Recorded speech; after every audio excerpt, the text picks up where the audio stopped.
Good evening traders, welcome back to your own channel Age of Market. तो चलिए आज के मार्केट के सेशन को देख लेते हैं और कल के लिए भी प्लानिंग कर लेते हैं। तो ये रहा आपके सामने निफ्टी और बैंक निफ्टी का चार्ट। तो लगातार 3 दिन के गिरावट के बाद आप देख सकते हो कि आज थोड़ा सा ऐसा लग रहा है कि निफ्टी और बैंक निफ्टी ने यहाँ पर रुकने की कोशिश किया है। तो अगर प्राइस को घूमना है तो यही एक चांस है कि प्राइस यहीं से ऊपर के साइड में मूव करके धीरे धीरे करके जाना चाहिए। तो कुछ इस तरह का यहाँ पर एक स्ट्रक्चर बनना स्टार्ट हो जाएगा, हायर हाई हायर लो का। तो अब कहाँ जाएगा, किस साइड में जाएगा, ना हमें मालूम ना आपको मालूम। तो बट हम देखते हैं कल के लिए हम किस तरह से प्लानिंग कर सकते हैं, किस हिसाब से हम प्लान करके चलेंगे, कहाँ ओपन होता है तो हम कौन सा डायरेक्शन में ट्रेड कर सकते हैं। तो ये निफ्टी को हम सबसे पहले देख लेते हैं। तो निफ्टी आज एक इनसाइड कैंडल यहाँ पर बनाया हुआ है और अगर आप देखोगे आज के कैंडल को तो यहाँ पर साफ साफ नज़र आ रहा है कि बायर्स और सेलर्स दोनों का ही यहाँ पर मतलब कि ऊपर से सेलर्स का, नीचे से बायर्स का इक्वली प्रेशर यहाँ पर हमें नज़र आ रहा है।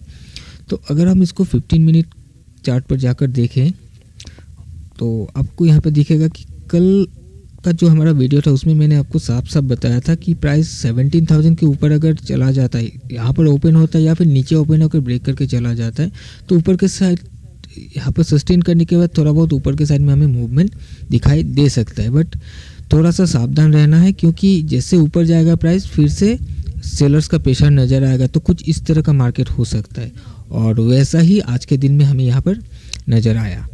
तो कल देखिए हम क्या कर सकते हैं। अब इसको अगर ऊपर जाना है तो फिर से ये एक 17,000 का लेवल है जिसको आज फिर से नीचे आकर क्लोजिंग दिया है। तो प्राइस इसके ऊपर जाके अगर सस्टेन करता है या गैप ओपन हो जाता है और इसके ऊपर ये सस्टेन करने लगता है तो फिर यहाँ से हम बाय का प्लान करके चल सकते हैं। और अगर प्राइस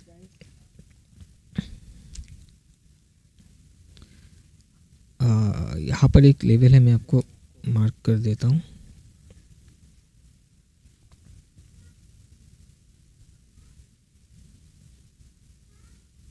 ओके, इसका कलर भी चेंज कर देता हूँ।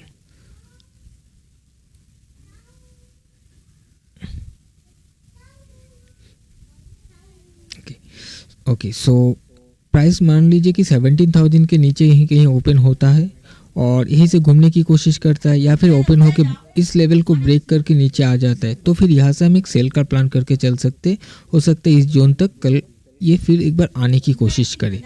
तो ये ध्यान में रखिएगा, 17,000 के नीचे हम प्लान नहीं करेंगे बाय के लिए, 17,000 के ऊपर हम बाय का प्लान करेंगे।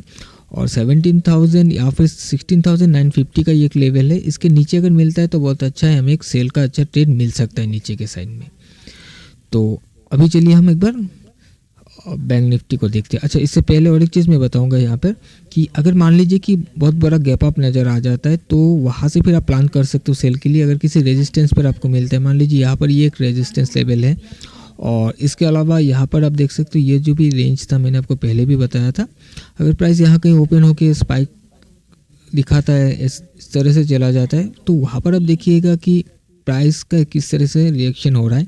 अगर प्राइस वहाँ पर रिजेक्शन दिखा रहा है, आपको नीचे आने की कोशिश करता है तो यहाँ से हम एक सेल का प्लानिंग करके चल सकते हैं। ओके सो आई होप कि आपको ये पॉइंट समझ में आया होगा। अभी हम बैंक निफ्टी में चलते हैं। तो बैंक निफ्टी को हम एक बार 15 मिनट्स चार्ट पर लगा लेते हैं। ओके सो बैंक निफ्टी में हमने प्लान किया था 39,600 के ऊपर प्राइस सस्टेन करता है तभी हम बाय का प्लान करेंगे। और अगर प्राइस नीचे कहीं ओपन होता है तो यहाँ पर 39,500 का एक लेवल है, प्राइस इसको अगर सस्टेन नहीं कर पाता, इसके अंदर जाके फिर घूम जाता है तो यहाँ से सेल करके हम चल सकते हैं। और हम कुछ 39,139 इस एरिया तक का एक टारगेट लेके चल रहे थे बट यहाँ तक प्राइस आया नहीं है। हाँ, इस एरिया पर मैंने एक ट्रेड भी लिया था, आप यहाँ पर स्क्रीनशॉट देख सकते हो। और कुछ इस एरिया में शायद मेरा ट्रेलिंग स्टॉप लॉस मेरा हिट हो गया था क्योंकि ये जो लो था इस लो पर मेरे ऐसा लग रहा था कि सपोर्ट लेने की कोशिश कर रहा है, जिस वजह से मैंने मेरा स्टॉप लॉस को थोड़ा टाइट ट्रेल करके रख दिया था और यहाँ पर मेरा ट्रेलिंग स्टॉप लॉस भी हिट हो गया था। उसके बाद प्राइस आप देख सकते हो ये नीचे नहीं आ पाया, यहाँ से फिर ऊपर गया, फिर ऊपर से कहीं रिजेक्शन लेके नीचे आया, फिर ऊपर गया, इसको एक बार ब्रेक करने की कोशिश की और यहाँ से फिर फेल हो गया, फिर से नीचे आया, तो बार बार ये अपने लास्ट डे का जो भी लो था इस पर आकर टकरा रहा है, इसको टकरा के बाउंस करके चला जा रहा है। तो अब कल के दिन में अगर ये इस लेवल को ब्रेक कर देता है तो यहाँ से हम डायरेक्टली एक प्लान कर सकते हैं सेल के लिए, जो कि 39,000 का एक टारगेट बन सकता है, राइट। और अगर बाय करना है तो देखिए फिर से मैं कहूँगा कि जब तक 39,600 के ऊपर प्राइस सस्टेन नहीं करता है तब तक हम सेफली बाय नहीं कर सकते। इस एरिया पे बाय करने जाएंगे तो फिर से ये इस एरिया से रिजेक्शन लेके फिर गिर सकता है, तो एक बार इस एरिया के ऊपर सस्टेन हो जाने दीजिएगा प्राइस को, उसके बाद ही हम यहाँ से एक प्लान करके चल सकते हैं ऊपर के साइड में।